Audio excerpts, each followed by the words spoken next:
You're here with the Southeast Salon. We're here for the next 45 minutes or so, celebrating women behind the sound, but also celebrating the ways in which we'll stay connected to each other while we're all in a kind of slightly unusual situation. Yeah. So there are a few things you need to know about Griot Chinyere. One is that she's a storyteller. Well, the clue's in the name. And the second is that this is a woman with a degree in aeronautical engineering. So you can expect some extreme precision in the engineering of her stories. It's also worth knowing that she runs an annual storytelling festival called Shanti out in the countryside. They're 10 years deep into that. And she also runs some night walks around the equinox and the solstice, mostly in Deptford, although I believe in other places as well. And Chinyere is going to be reading a story to us, telling us a story. My apologies. But before that, I would like to ask Chinyere a question.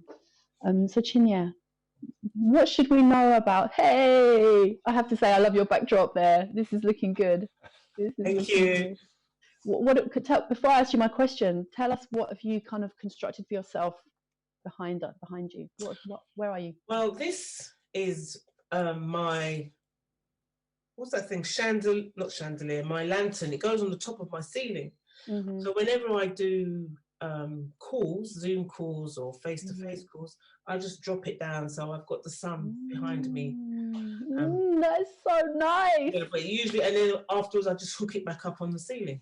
I like that. I feel like there's something den-like and tent-like, and very warming about what you've created there. I feel like I might need to get some like nice duvet covers out and do the same. And hang it up. Yes. So, you know a lot about the power of storytelling, right?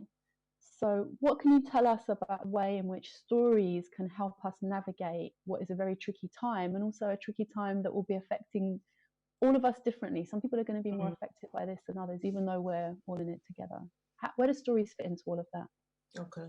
Oh, hi everybody. Nice to see such lovely smiling faces. So storytelling. So I'm on the radio.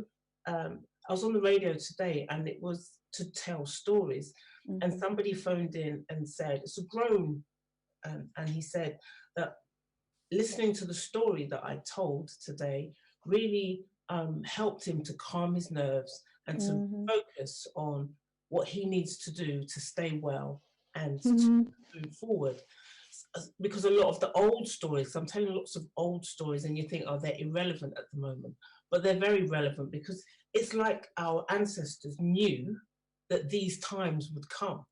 And so they created stories for us to hear during these times to help us get through them. So the stories have got messages, and every story has maybe a different message or the same message for different people. And so when you listen to it, you'll get from it what you need in order to uplift your spirits. That's the role of storytelling, whether in good time or bad time. So during these times, is to calm people's nerves, because fear and doubt and panic has never helped anybody. So the storytelling is to calm everybody down and to get everybody to think communally, think that, okay, even though we're physically separated, but emotionally, spiritually, we're still very much connected. And that's what the stories are for. When you tell stories together and as a group and you share stories, that keeps us connected, and that reminds us that we are part of the whole. Definitely. So what will you tell us about the story that you're about to recount? I just want to do a little correction. So I do night walks, but not in Deptford, in Oxley's Woods. Okay. People might think I just walk around Deptford. I love Oxley's Woods. What a place. So yeah, I go to the woods. I usually take people to the woods. So my remit is taking people out of the busy environment and putting them into the countryside and telling stories. Those general environments. So I find this all very difficult technology. I just want to say that. People have been telling me to go online for years, and I've been like, no.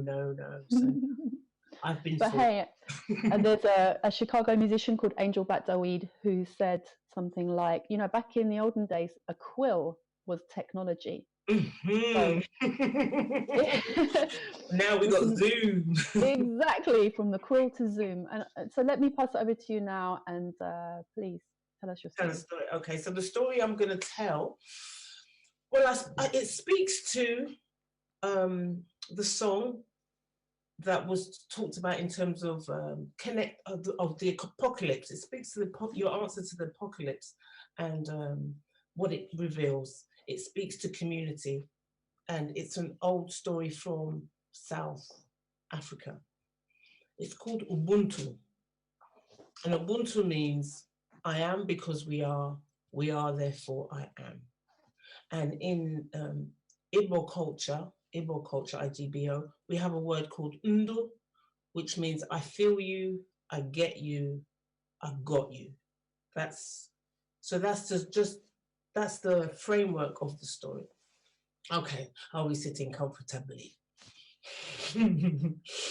Once upon a time, a long time ago, far away, in the land that we now know as Africa, there is a vast, vast forest. And in the middle of the forest, there is a village. And in this village, there is a very large baobab tree in the middle of the village. And the children love to play around this baobab tree because this is where the ancestors reside. And whenever they need to hear wisdom, they'll go and sit by the baobab tree and listen to the whispers of their ancestors. One day, into the village, there comes an anthropologist from far across the waters, a European anthropologist. He enters the village. Well, the children had never seen anybody other than their own kind before, so they went screaming and hiding behind the tree. Ah! And they peered from behind the tree to look at this strange man. Not far from the children were the elders, and one of the elders came over and asked the anthropologist, "What is it that you are doing here?" And the anthropologist explained, "I've come from far and I've come here to learn about another culture, to study you." So he takes the anthropologist to go and see the elders, and the elders consider what he has said, and they ask him, "How do you propose to do your study?"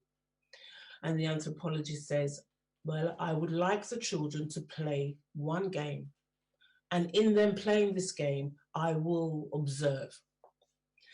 Okay, so the elders talk amongst themselves, and I wonder, this is a stranger playing a game with our children. Can we trust him? And then one of the elders said, "It's not about trusting him, it's about trusting the children. Have we taught them well?" So, okay, let's see if we have taught them well. So they grant him the permission to play a game with the children. So he says to the children, "Okay, I've drawn a line here. I want you to all stand on this line. I've put a basket of mangoes under the baobab tree. And when I say, on your march, get set, go, I want you to run as fast as you can. And the first person to get to the basket of mangoes gets to eat all of those juicy, delicious, tasty mangoes to themselves." So the children all line up, they all bend down, and the anthropologist goes, "On your march, get set, go!" And the children, instead of running as fast as they can, they all hold hands and they walk step by step by step together in one line until they get to the basket. And when they arrive at the basket, they sit around the basket. And the eldest child takes some mangoes and gives to the youngest child that can walk. And the youngest child takes mangoes to the elders and takes mangoes to their parents who are working in the field. And then the eldest child shares the mangoes with all of the other children around the basket. Well, the anthropologist is scratching his head, wondering what's going on. He says, "Why didn't you run as fast as you could when I told you to go?" And the eldest child said, "How would I, had I ran and got all of those mangoes to myself, how would I have enjoyed it when my sisters and my brothers, my aunties and my uncles, my parents and my family, my community are sitting around me, watching me? How could I enjoy the mangoes while they go without?" And the anthropologist it hadn't occurred to him, because as far as he's concerned, where he comes from, you say on your march, get set, go, people run, there's a winner. Some people are happy, some people are sad. So the child said to him, this is what we call Ubuntu. I am because we are therefore I am. Could I ask you to go now and sit at the feet of our elders and listen and learn how to be in harmony with humanity and nature? So the anthropologist very humbly went and sat at the feet of the elders. And because the children had learnt their lesson and remembered who they were and remembered their value system and remembered their practices, everybody and the future lived happily ever after. The end. Thank you. Yay! Yay! Yeah! Thank you. Thank Beautiful. you, thank you, thank you. I am because we are. I think that is clearer than ever. You're quite right about what the apocalypse, what the reveal has revealed. So that was Griot Chinyere. You can find her online at Shanti Chi, Shanti, Shanti, Chi, Chi. And I highly recommend discovering all you can about that woman who's a part of our Salon community.